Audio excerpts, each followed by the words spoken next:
알고 싶니? 북한 듣고 싶니? 이야기.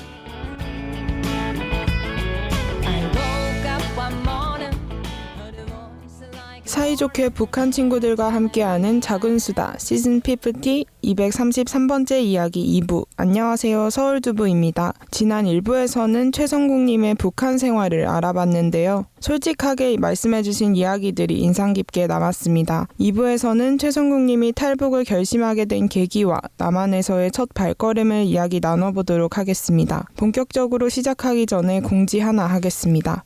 사이좋게 북한 친구들과 함께하는 작은 수다 4부작은 힘들이지 않고 가볍게 행동하다라는 의미처럼 북한 친구들과 언제 어디서나 팟캐스트를 통해 힘들이지 않고 가볍게 이야기 나누는 남북한 평화통일 프로그램입니다. 저희 4부작은 365일 열려 있습니다. 4부작 인스타그램이나 블로그 오셔서 출연 신청서 작성해 주시면 저희와 직접 이야기 나누고 출연도 할 수 있으니 많은 관심 부탁드립니다. 네, 그럼 2부를 시작해 보도록 하겠습니다. 혹시 탈북을 결심하게 된 계기가 있을까요? 북한에서 손꼽히는 회사에 다니셨다고 들었는데 그럼에도 불구하고 탈북을 선택하게 된 특별한 계기가 있으실지 궁금합니다. 예, 뭐 어디서부터 얘기를 해야 되는지 길어요. 근데 기본 탈북을 결심한 거는 북한에서는 개인이 돈을 버는 게 불법이었어요. 근데 나는 돈을 벌기가 너무 좋았고 또 돈을 버는 데는 되게 좀 탁월한 면도 있다. 이게 내 장점이구나 이런 생각도 했고 그래서 꾸준히 돈을 벌다가 감옥을 3번이나 갔어요. 예, 그래서 감옥에 들어가서 보니까 아무리 생각해도 내 죄는 죄 같지가 않은 거예요. 하여튼 이런저런 계기로 있다가 쫓기다가 결국은 그냥 쫓겨서 탈북했죠. 쫓겨서 도망간 거예요. 말씀만 들어도 탈북이라는 게 쉽지 않은 게 느껴진 것 같습니다. 네. 감옥도 가시고 네. 쫓겨나고 솔직히 이런 탈북 과정이 무서울 것 같은데 이런 두려움을 혹시 그때 당시 어땠는지 얘기해 주실 수 있을까요? 두려움이라는 거는 그러니까 이제 전 기간 두려워가지고 어디서부터 어떻게 얘기해야 될지 모르겠는데 내가 이제 조금만 움직여도 나를 너무 감시하고 3중 4중으로 감시하고 누군가 나하고 친했어. 근데 얘가 어느 날은 또 감시자가 되기도 하고 이런 게 두려워요. 할 말을 할 수 없고 그런 장기적인 두려움이 있고 그리고 제일 마지막에 직접적으로 계기가 됐던 거는 제가 어머니를 먼저 탈북시켰었는데 어머니가 한국에 와서 저하고 전화 연결을 했어요. 근데 그 전화를 하다가 잡힌 거야 내가. 잡혀가지고 남조선 사람하고 전화했다. 이거 완전 큰 죄거든요. 그래서 허송되게 됐어요. 그래서 허송됐다가 진술을 나는 남조선 사람인 줄 몰랐고 중국에서 한다고 그래서 했다.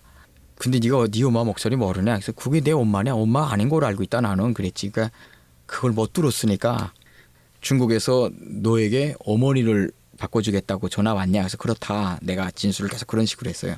근데 번호가 010이니까 안 믿는 거지. 그리고 일단 내보내더라고. 그리고 감시를 엄청 붙여놨어요. 그때 나오자마자 바로 도망 와가지고 아주 그때는 짜릿했죠. 예, 그런 짜릿함이 아직 없어요. 그러면 방금 답변 듣고 궁금해진 네. 건데 전화 연결은 어떻게 하셨나요? 북한이랑 남한이랑 전화를 할 수 있는 상황일까요? 전화 연결이 이제 그 와이파이는 중국 거를 써요. 북한 거를 못 써요. 그러니까 거기서는 신호 잡히는 데가 아주 중요해요. 거기서 전화를 하는 거죠. 와이파이로. 그러면 목표하던 남한에 딱 처음 발을 디뎠을 때 어떤 생각이 드셨을까요? 처음에 딱 왔는데 이제 이상했어요. 이제 그러니까 북한에서는 남자가 반지를 낀다는 거는 참 남자답지 못한 그거고 그리고 이게 좀 말투도 너무 갑작갑작하게 말하고 그러니까 국정원 요원이 군반지 끼고 있고 참 이상해 보이더라고. 그리고 염색도 좀 한 것 같고 그리고 쉬워 보였어요. 그러니까 좀 갈수록 힘든데 처음에는 쉬워 보였어요. 사람들이 욕을 안 하니까. 그리고 조사를 받는데 때리지도 않더라고. 이게 뭔 조사가 이러냐 이런. 예. 그런 것도 있었고 사람들이 좀 바보 같은 진짜 죄송하지만 좀 지금 보니까 속지 안 한 거예요. 거짓말하는 거 알면서 가만히 있은 거지. 근데 거짓말도 그냥 다 들어주고 그러니까 좀 우습게 보였죠. 제가 제일 충격받은 건 거래처에 컴퓨터 좀 할 줄 알다 보니까 거래처 컴퓨터를 봐주러 나갔어요. 저희 프로그램 바로. 근데 거기 그 여사 직원분이 저 보더니 되게 말이 그러니까 이렇게 얘긴 못하고 자꾸 손가락으로 위를 가리키더라고. 그러니까 이게 저 하면서 이렇게 저 북한에서 왔어요 그랬죠. 그러니까 사투리 그래서 자기 그런 거 갔다가 막 그러면서 북한 사람 처음 본다고 그러면서 이제 친구들한테 소개해도 되냐 전화번호 좀 달라 막 이러더라고. 우리 친구 하자 막 그랬는데 그 북한엔 그런 게 없잖아요. 예. 남녀 사이의 친구 뭐 이런 말도 안 돼요. 그런 거 여자가 먼저 남자한테 무슨 말을 걸고 이거는 정말 되게 내가 매력 있지 않은 이상은. 근데 그분이 좀 막 그래가지고 그 사귀자는 줄 알고 저 혼자서 짝사랑하다가 좀 씁쓸하게 끝났던 경험도 있습니다. 저는 개인적으로 작가님께 가장 궁금했던 이야기이기도 한데요. 남북한 뽀로로 공동 제작 이야기에 대해서도 말씀 부탁드립니다. 우리는 사실주의 미술을 추구하고 애니메이션도 디즈니처럼 이렇게 만들어요. 뽀로로 캐릭터하고 디즈니 캐릭터는 확실히 차이가 있잖아요. 그리고 되게 쉬워요. 뽀로로는 제작이. 그래서 가격도 제일 쌌어요. 이렇게 하청해달라고. 그래서 이게 그렇게 유명해질 줄은 상상도 못했어요. 여기 와서 알았어요. 대단하다는 걸 여기 와서 알았고. 그리고 이제 뽀로로를 제작할 때 저는 거기서 좀 북한의 가능성을 보고 있는데 그때 방이 엄청 추웠어요. 아주 추워요. 여기처럼 히터가 있고 난방이 있고 이거는 상상도 못하는 방이고. 근데 그 추운데 거기다가 이제 컴퓨터가 그때 당시 펜티움 계열 컴퓨터 써보셨나요? 못 써봤죠. CPU가 1기가짜리. 그때는 500메가짜리 CPU고 좋은 게 1기가였어요.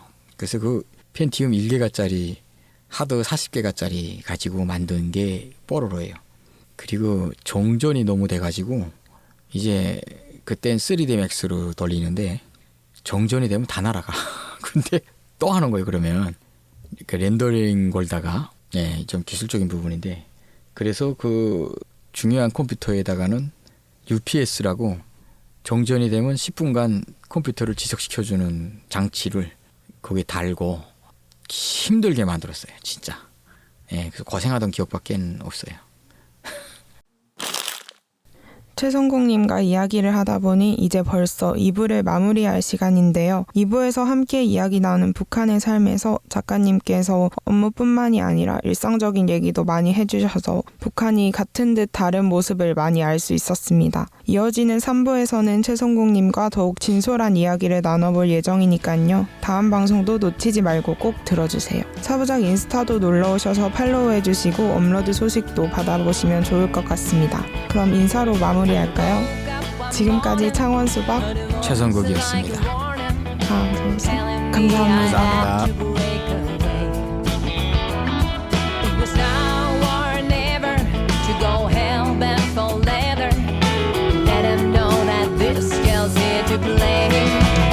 Let him know who I am.